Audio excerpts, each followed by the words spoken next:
Hey, what's going on, guys? It's Combo here, bringing you guys the Juggernaut with Every Gun Show. We're on to the PKP. I don't even know how to pronounce the second part, and I'm not going to try to embarrass myself. So, this gun is actually probably one of my least favorite light machine guns when it comes down to it. Like I said, I'm not a big fan of the light machine guns, but I thought I'd give you a few tips from what I, have success playing with when I'm using these guns. Because usually, in Call of Duty games, you run around really slow with these guns, and obviously it's not a gun people tend to use a lot. So they tend to go around with the submachine guns, assault rifles more often, and you'll rarely see someone tearing it up with a light machine gun, at least on the Wii version of Call of Duty, which comes down to like any Call of Duty game. I rarely see anyone tearing it up. Maybe in Black Ops with the stoner, but that was kind of a different story. You didn't run as slow, and maybe even the M60, but this gun here, I actually think is probably the ugliest gun in the game. I'm not gonna lie. It's really big. It's huge in the middle. It's thick, and it's just gross. I don't like it. And when you get it without a red dot sight, I have a red dot sight on it here because I couldn't stand to look down the iron sights of this gun. Because basically the iron sights, they're not that bad to be honest, but as you can see when you're aiming down the sight, it takes up like half the darn screen. So I thought throwing a red dot sight on there would help me out. In that I would see more of the screen, in that it would help me control like the recoil a little bit better, and obviously because it's a better iron sight than just the default one. So I decided to put that on there, and usually when I'm running light machine guns without trying to get the Juggernaut or whatever, I usually go around with extreme conditioning, because you move more, and instead you don't have to like keep sprinting every 2 seconds and all that stuff. But I just thought I'd give you a few tips, guys. You'll see me here, I'm just kind of holding down this middle section, and that's what I kind of tend to do with light machine guns.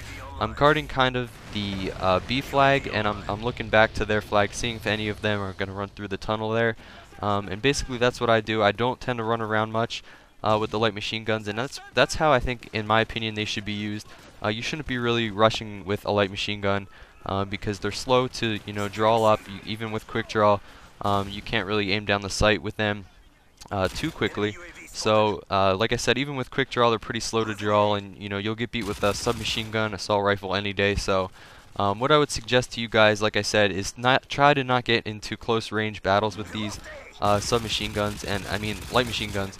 And also, the hip fire on light machine guns tend to be pretty bad, even with steady aim, like I said. So like I said, just hold down a spot in this map, whatever map you're playing on, and you'll do pretty well with them. I get lucky there, take out that guy with a nice random headshot. I really hate when that happens to me. Like, I'll be shooting a guy a couple times, and then he'll get a random, kick view headshot, and I'm out, quickly. Happens to me too. I get random lucky headshots. Happens to all of us, I'm sure. So like I said here, I'm not really playing too aggressively. That's just my main tip, is don't play too aggressive with the light machine guns. Stay back, hold down a position, kind of think of where they're going to be coming from. Pay attention to your mini-map, and here I'm playing domination, so pay attention to where they're captured flags, and where they're controlling flags, maybe if you're losing one. So I was just kind of playing games with the enemies here, trying to see if they're where their spawn would be at and all that stuff. So that's just a few tips. When it comes down to perks, like I said, extreme conditioning is a pretty good perk, and I believe there's a speed proficiency on the light machine guns, but I haven't really tried that out yet. There's my Juggernaut, so I just, when I die, I call it in and cap a few flags, and we end up winning the game. But I think the third best perk would be Stalker, because aiming down the sight, obviously you're going to move really slow, because you always move slow with these guns. So Stalker is probably a really good perk. Maybe even steady aim. I'm using that in this gameplay. Using hardline also, so it's pretty good, I guess. If you're a guy that loves the LMGs, like I said, don't really rush with them. So that's pretty much all my tips on the LMGs. I'm not a big fan of them, but I still have yet to even use the M60 alone, like without the Juggernaut. So it's gonna be kind of funny to see me using the M60 and then get a Juggernaut with it, and then just pick up another M60. So you guys will get a full M60 gameplay that time. But if you guys were with me in Black Ops, you would know I love the M60 in Black Ops. We just put on extended mags and just spray the heck out of Nuketown. Demolition, spraying through the garage like a noob with Hardened Pro. That was just some of the best times I had in Black Ops. Was just spawn, getting the people that would spawn, just run in the garage. I would just wall bang them for days. So it was pretty fun. But you know, here a lot of people actually ran towards the Juggernaut, ran towards me when I had it. I almost died right there. Good thing I didn't. But um, what I would suggest to you guys, if you're, like I said, I mentioned this in previous commentaries, but I still see a lot of people do it now. If you're trying to take on a Juggernaut, especially an assault Juggernaut, I suggest to either, you know, stun him first, flash him first, or kind of, you know, get a few bullets into him, turn around the corner so you don't get shot, and keep doing that, because they run slow, they don't have time to catch up to you. You have the advantage, kind of. So what the enemies were doing in here, which I kind of lucked out on because I got a lot of kills on them, obviously, was that they kept running towards me, thinking that they could, you know, easily take me out and stuff. So, you know, a Juggernaut has 5 times the health with a powerful M60, so it's a bad idea to even come close to him single-handedly. Here, this guy almost takes me out. He does a good strategy of, you know, getting a few bullets into me, stunning me, and then hiding. But as you can see, I ended up picking him off. I think had to redraw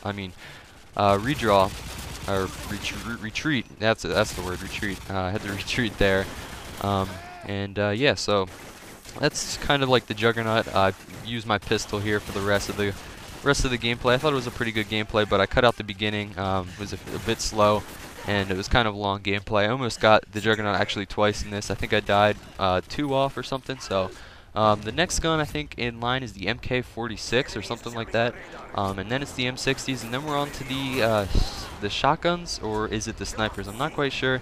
But I really like the next 2, you know, classes. The shotguns are my favorite class by far. I love using the shotguns.